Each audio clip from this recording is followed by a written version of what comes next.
Lazarus, VP of AI Engineering at Flatfile. He's leading a really great session here, taking a cue from some of the headlines in the news, but double-clicking and going quite a bit deeper on why 95% of AI pilots are failing.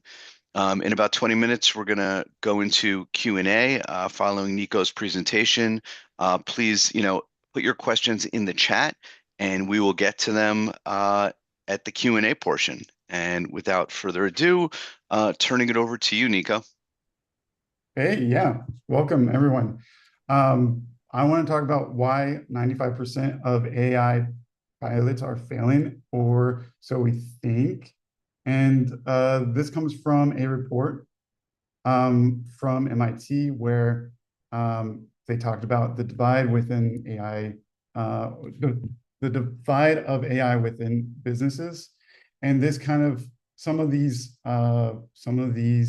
findings that they wrote about in the report got surfaced as headlines such as 95% of generative AI pilots are failing.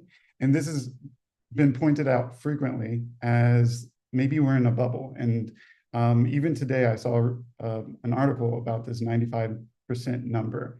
And I want to encourage everyone to go ahead and read the report because it paints a very different picture. Some of the key findings, some of the interesting findings are around the actual wide adoption of AI systems within these enterprise companies, but the failure is on the custom-built enterprise initiatives. So just as a background on the report itself, they analyzed 300 public AI initiatives. They surveyed 150 organizations, and they interviewed 50 AI leaders around those organizations, across those organizations.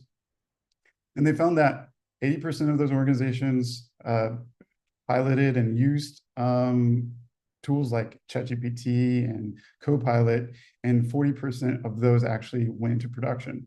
Meanwhile, the enterprise-grade systems, the custom-built systems, the vendor-sold systems, only 60% of those organizations evaluate those types of systems, and only 5% of those reach production. So they cite the failures here, the findings here as due to brittle workflows, lack of context, and misalignment with day-to-day operations. But I think it actually leads to some really interesting takeaways from the report itself. So nearly everyone that was surveyed in this report was already using AI in some way in their work already. This points to a gulf between some consumer-ready AI solutions and these enterprise-ready solutions. So the challenge here is around the scale-up and around the actual successful deployment of this within the enterprise itself. They also found that internal builds for enterprises were twice as likely to fail as something that might be built out with strategic partnerships, with startups, with organizations that are fully focused on the success of these systems. And then they also found that context is still the bottleneck to scaling. This is in contrast to a common belief that the technology is just not good enough yet. The infrastructure is not good enough yet. They found that context, knowing what's useful to the enterprise, to the organization, is actually the most important bottleneck to scaling. And this leads us to something that I think all of us believe is like the failure to pilot these AI programs is a capability problem and not a technology problem. I think that's why we're all here today, is like learn how to be more capable with these systems and to scale it up for these larger organizations. I found this chart of this survey from Bain, which points to some interesting findings as well. Something that you can see here is despite executive support for these AI initiatives, companies weren't ready. Organizations are not ready to scale up to use generative AI and pilot them successfully. So we can take away from that what you will, but I like to bucket these into 4 different systems, 4 different themes. So the systems are not ready, the products are not ready, the people are not ready, and the data is not ready. And rather than give you like a playbook of how to do these for each one, because I think they're unique for each organization, I'd rather talk to you about how Flatfile has approached these different buckets and how we're thinking about how to scale them up and like the lessons that we've learned along the way.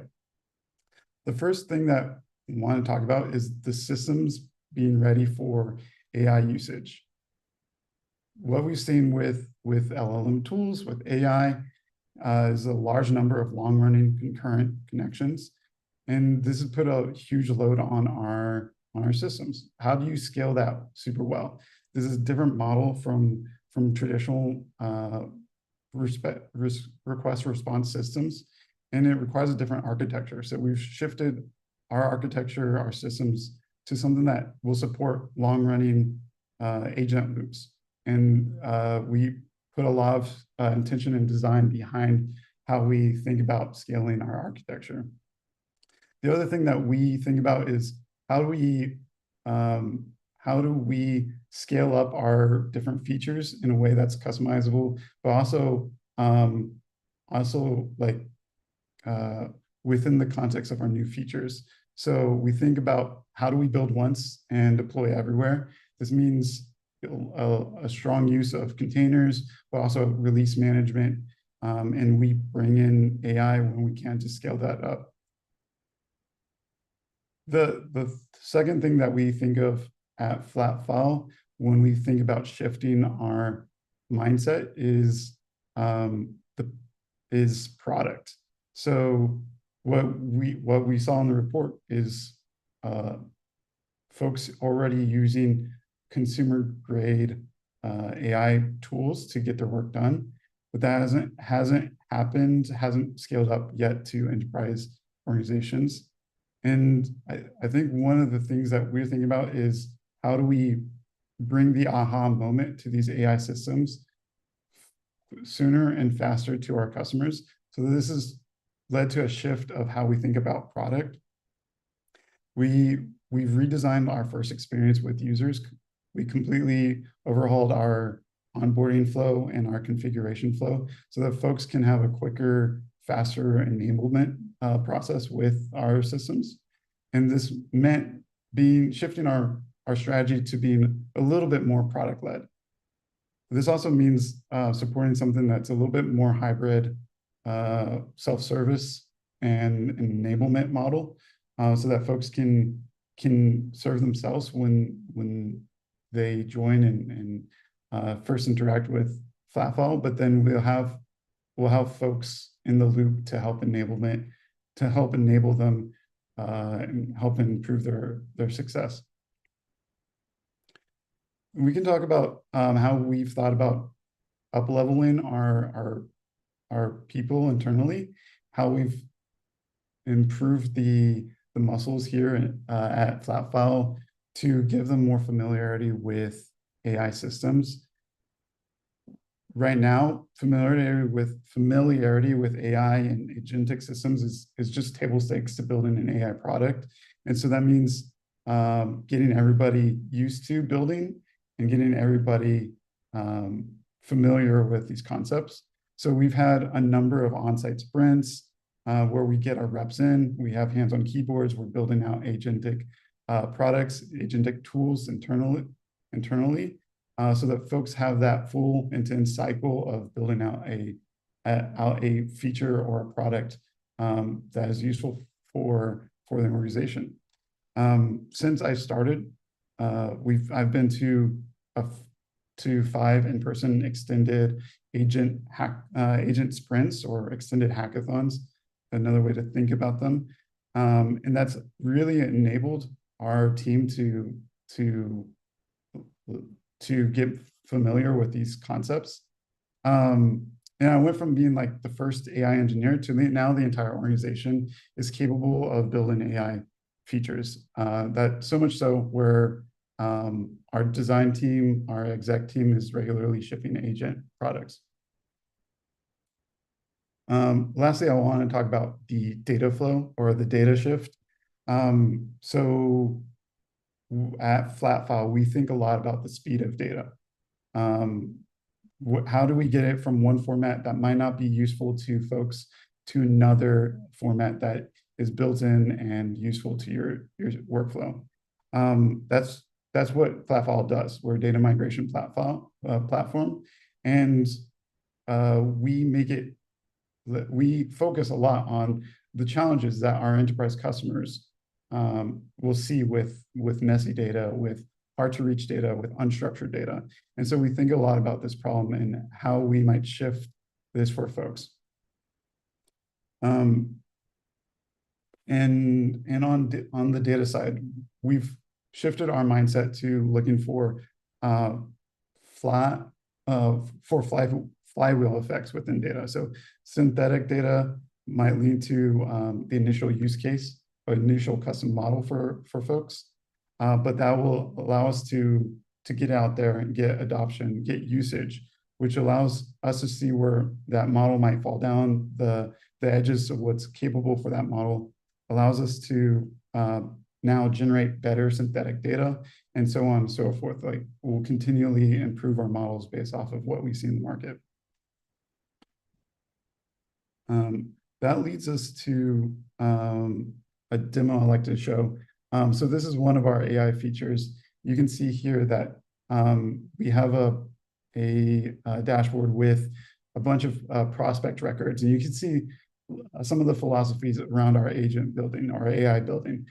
First is to give users control and maintain user trust. And some of this comes from what's built into our product. So validations, showing where things fall down, where things are not matching what's expected. So you can see where the red is showing some of those guardrails. And inside of this, this is quite messy data, and we want to clean it up quicker. And so this is where some of our AI features come into play. You can see that we can give it open-ended instructions and then run a transformation on these columns, and it allows us to create transformation easily in the context of our product. What we see here is like a strong focus on usability, like on something that's extremely useful to folks inside the context of where they're already working. I love this feature because it's simple, it's straightforward of what the problem they're solving is, and it's not outside of the context. It's not just another chat window.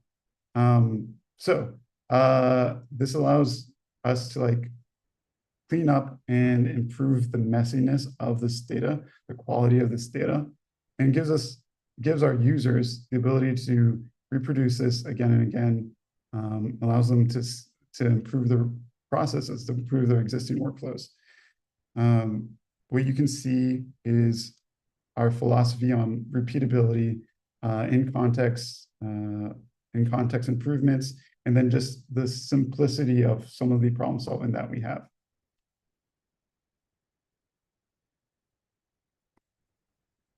I want to move on to some of the key learnings from where we have been with the report, but also with what we're seeing as we build out more AI agent features. Firstly, AI features will get stuck without product-led growth. AI is just another advanced form of problem solving where product needs to drive a lot of the adoption. Also, context is everything. Embedding directly within a workflow, existing workflows, is the best way to get the best results. But it also means a lot of the technologies that are coming through, the RAG, memory, reasoning, is all about how we manage context.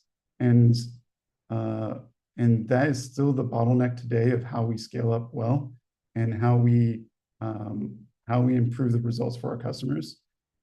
This means strong emphasis on context management, strong emphasis on control over what gets included, strong emphasis on memory and existing workflows within our agent prompts, and then moving on, uh, like we lean heavily on our enterprise partnerships.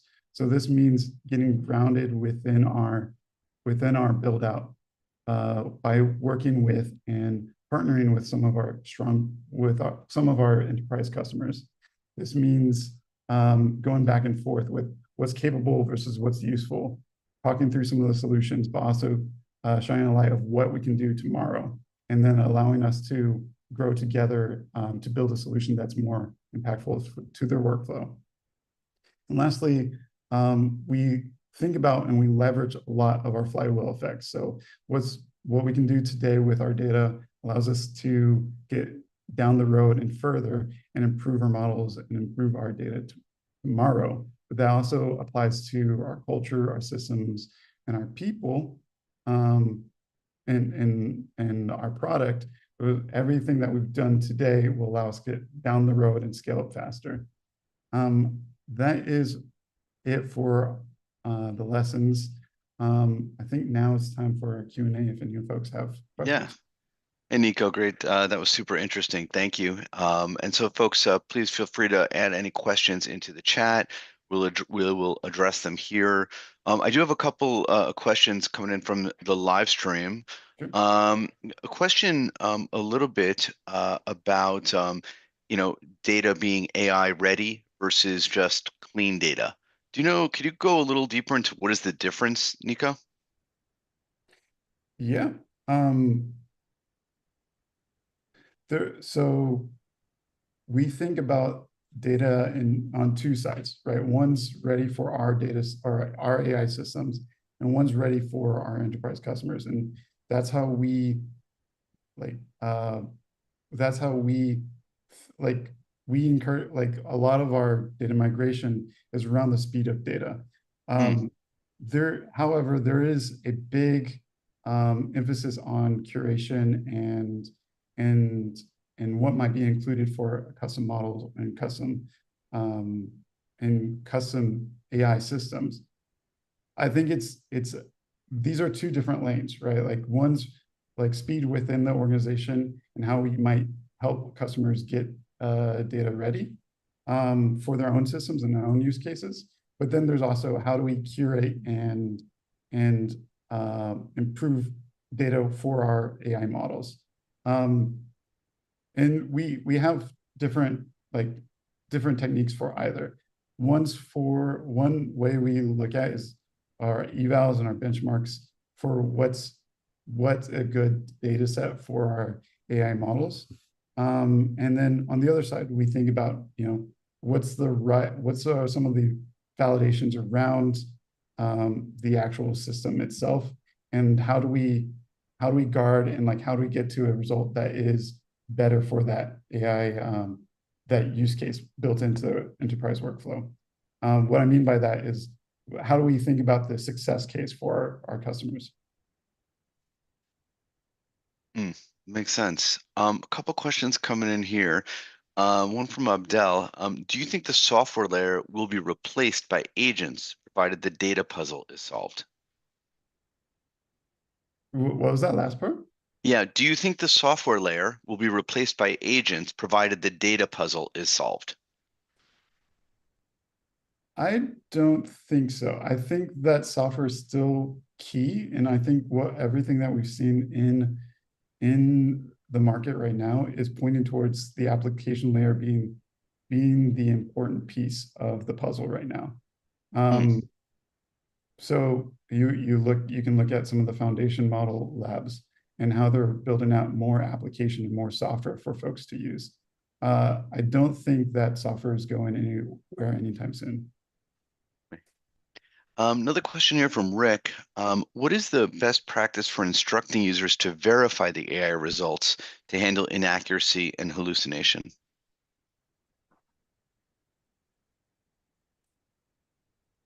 Yeah, so we still have manual, like human in the loop previews, right? So that's not going away anytime soon. Is to review data is still part of the process. That's part of how we part of our philosophy within Flatfile is still to have humans in the loop reviewing and ensuring high data quality. Uh, this data is like critical to enterprise success and critical to enterprise users. And we can't just have automated AI systems that might hallucinate, that are non-deterministic, without quality control, without inspecting. However, we think of AI as an augmentation to get to a place where you can review quicker. Okay. So human in the loop is a best practice, really. Yeah. Yeah, makes sense. We got another interesting question here from Gopal about what are the success metrics? What success metrics are you using for your AI efforts? How do you measure this? Yeah, there's a variety of success metrics, but we do and we have a few different AI features that all have their own metrics. But I think overall, it's customer adoption, customer usage is our main driver, main success metric. Hmm, okay. There was another question here in the live stream about a Gartner prediction that 60% of AI projects um, unsupported by AI-ready data will be abandoned through 2026, through next year. Do you agree? Do you think that the failure rate will improve or get worse? So I saw that report as well. I wanted to include that in this talk. I think that points to some of the things I've touched on in this session. But I think, yeah, I'm pretty optimistic, and I know it will get better. Okay, so you think that it will improve, not get worse. Yeah, we're at a moment where a lot of these systems are being built out, and uh, the data shift is um, is like is an important piece of the puzzle, Mhm. and we're going to get to a place where a lot of these enterprises will have that enterprise ready data for models. Got it. Okay, I got another question here from the live chat. How are you controlling that your AI costs do not get out of control? Yeah, that's a great question. We track our token usage, we track and trace all of our calls. We do a lot of deep dives into what might go and spin a lot of tokens, and then we solve for that. We have logic in our platform that allows us to adapt and control some of these costs. A great example of that is model routers that allows you to go to different models depending on costs and depending on Hmm, complexity that's needed. nice. Um, Another question here from this one from Alex. What is the benefit versus cost of having internal AI systems versus off-the-shelf or outsourced solutions? What's the benefits or costs of using internal solutions versus external solutions? Well, Yep. internal solutions are going to be customized to your workflow.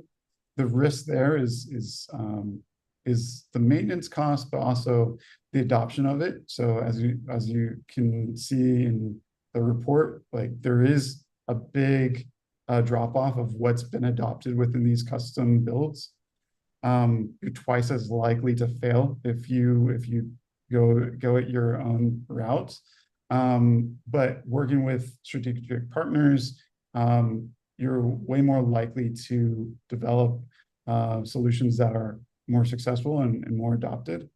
Um, However, you're going to have more control and more customization. So uh, my advice would be a hybrid approach of partnering with strong organizations that will help you get to somewhere where it's custom to your workflow, improving your workforce, but also not just, but also allowing you to like increase the adoption within the organization because maybe for whatever reason, stronger product sense, stronger product growth allows you to unlock some of the adoption within the wider organization.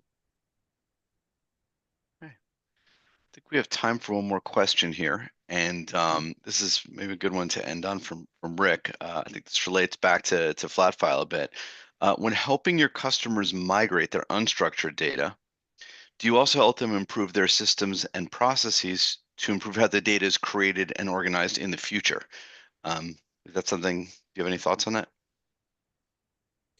Yeah, I think we think deeply about data migration, so it means end to end. Um, we aim to support every format we can. So we have a lot of different supported file types and input types. But that also we also work with our customers to inspect their workflows and improve their systems along the way. So as things change over time, also means our systems will adapt to your data needs. And yeah, it does improve over time.